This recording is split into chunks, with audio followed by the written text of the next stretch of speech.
Bonjour et bienvenue sur Tesla Fil. Aujourd'hui, je vais vous parler de la Tesla Model 3 SR Plus 2021, celle que j'ai choisie, mais aussi vous parler de ses rivales, si on peut dire, même si pour moi, voilà, vous allez vite comprendre que le choix est vite fait. En quelques mots d'abord, pourquoi moi j'ai opté pour la Tesla Model 3 SR Plus 2021? Alors déjà, c'est l'entrée de gamme de Tesla, sous les 45 000 euros hors bonus. Donc après, faites vos calculs en fonction des options ou de la couleur choisie. C'est la plus accessible, même si ça reste un investissement. Euh, Son prix, il est élevé, même, voilà, même avec le bonus. Mais ça reste une voiture relativement haut de gamme, en tout cas, qui, même si elle n'a pas définition aussi belle que les berlines, les belles voitures allemandes, technologiquement parlant, c'est vraiment très haut point.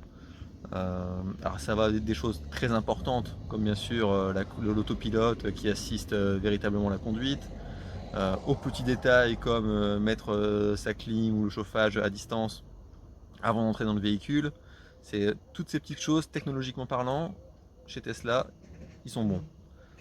Je parle pas du côté batterie, autonomie propre à l'électrique, mais même tout simplement comparé à une berline thermique équivalente, il n'y a pas beaucoup mieux sur le marché, même en thermique, dans la même gamme de prix.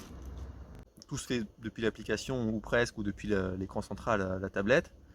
Au-delà de ça, la grande force de Tesla, évidemment, ne vient pas de la voiture elle-même, elle vient du réseau de superchargeurs. Vous le verrez assez rapidement, même si je pense que ça va s'équilibrer avec le développement des stations de recharge. Aujourd'hui, le réseau de Tesla est vraiment le meilleur et surtout il est propre à la marque et ça évite donc des files d'attente ou autres pour se garer, j'imagine, pendant les vacances estivales par exemple. Alors maintenant, si on parle encore de la voiture en elle-même, alors il y a la puissance, l'accélération, le 0 à 100 en 5,6 secondes.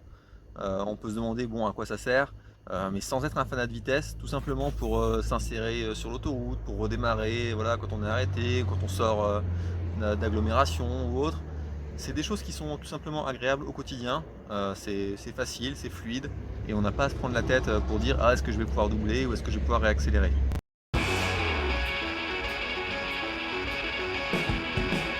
La difficulté pour comparer Tesla aux autres voitures électriques, c'est que la gamme en berline est vraiment très limitée.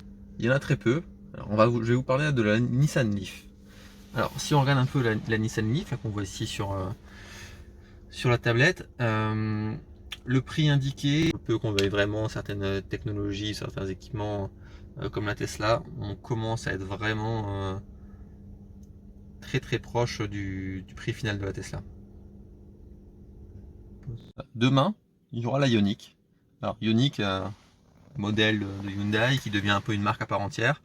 Son look, je pense, ne laissera pas indifférent. On adopte un style ouais, aussi assez futuriste. En tout cas, il y a un vrai parti pris là-dedans. On n'a pas encore tout le détail des configurations et des tarifs. On en saura plus prochainement. Donc je la compte pas, on va dire, dans mes 5 rivales de la Tesla, parce que c'est pas encore le moment. Mais c'est un modèle à suivre pour les futurs acheteurs de véhicules électriques. Vous le voyez, les berlines, c'est vite fait. Pourquoi? Bah, la mode SUV, hein, enfin, on le voit pour le thermique, mais ça vaut aussi pour l'électrique. Alors certes, c'est pas aérodynamique, c'est pas très bien pensé, on va dire, pour l'autonomie, mais néanmoins les constructeurs en sortent de plus en plus, notamment parmi les derniers en date, le Volkswagen ID4. Alors l'ID4, voilà, on peut voir ici, donc mis à part qu'on est en mode SUV, sinon la dimension comparable à la Tesla.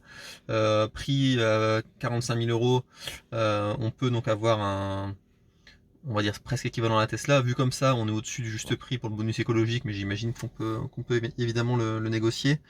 La Volkswagen ID4, ça peut être aussi voilà, une solution. Personnellement, à ce tarif-là, on n'est pas sur une autonomie folle, on est plus dans les 345 km si je dis pas de bêtises. C'est possible de monter en gamme, mais dans ces cas-là, on est plus cher que la Tesla. Donc là aussi, j'ai l'impression que la comparaison est vite faite aussi et qu'on tombe vite à se dire que cette alternative-là n'est pas aussi séduisante qu'elle pourrait en avoir l'air. Autre alternative, la Peugeot 2008. Là aussi, on est donc toujours dans la catégorie SUV. On est proche des 40 000 euros avec une batterie voilà, inférieure qui ne fait je crois que 319 km d'autonomie. J'ai mis bien sûr des finitions aussi un peu comparables à la Tesla. Je vais zoomer un petit peu pour qu'on puisse voir un peu voilà, à quoi elle ressemble. Donc voilà, c'est une voiture je pense qui se vend plutôt pas mal, mais quand même en autonomie on est assez léger pour une gamme de prix vraiment très proche encore. Alors parmi les rares SUV qui rivalisent en autonomie et à prix comparable, alors on va d'abord parler de la Kia Niro.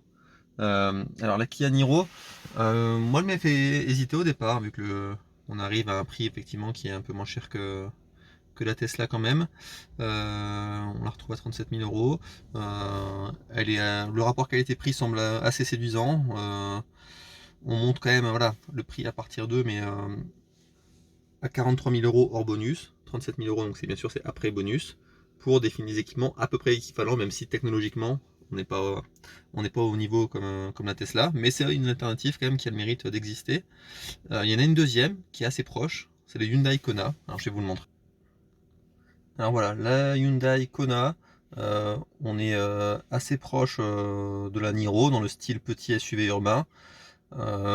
C'est plutôt aussi une option qui peut plaire à pas mal de monde, hein. J'ai mis là une finition créative voilà, avec une batterie de 64 kWh pour que ce soit à peu près équivalent à la Tesla. Essayer de nous la vendre.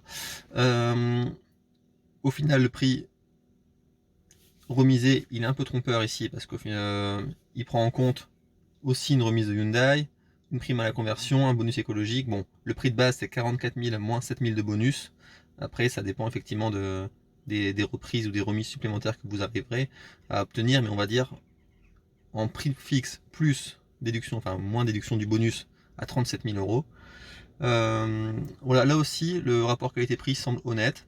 Néanmoins, voilà, quand on rentre dedans, on a encore entre guillemets une voiture de l'ancien monde, on va dire de l'ancien temps, si on compare au côté épuré de la Tesla et voilà, son tableau de bord très très light, juste avec la tablette centrale. Enfin voilà, même si la voiture est sûrement de qualité, on n'est pas non plus dans le côté futuriste, ou en tout cas plus moderne de la Tesla. Alors voilà pour ce petit comparatif avec 5 modèles. Alors bien sûr, je ne suis pas testeur automobile, je n'ai pas pu conduire toutes ces voitures. Il y a juste la Kia Niro que j'avais essayé dans cette liste. Je vais vous mettre en description des tests faits par des journaux, des sites internet notamment comme Automobile Propre pour comparer un peu tout ça.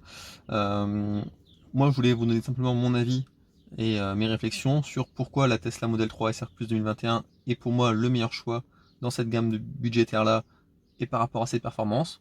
Alors bien sûr, tous les modèles que je vous ai cités, vous pouvez que les trouver beaucoup moins chers en prix affiché. Mais dans ce cas-là, il faut comparer ce qui est comparable. Souvent, c'est avec une batterie de base très limitée ou avec des équipements aussi standards. Tandis qu'avec la Tesla Model 3 SR Plus 2021, on a directement du plus haut de gamme en termes d'autonomie et bien sûr d'équipements et de technologie comme je l'ai évoqué. Alors bien sûr, si vous êtes un bon négociateur, dans l'ancien temps, quand on achetait des voitures donc hors Tesla, on peut négocier bien ses prix, les prix affichés ne sont pas forcément les prix réels, on peut avoir des remises sur son véhicule, donc vous pouvez peut-être vous y retrouver, et ces voitures-là sont sans aucun doute des bonnes voitures qui peuvent vous satisfaire.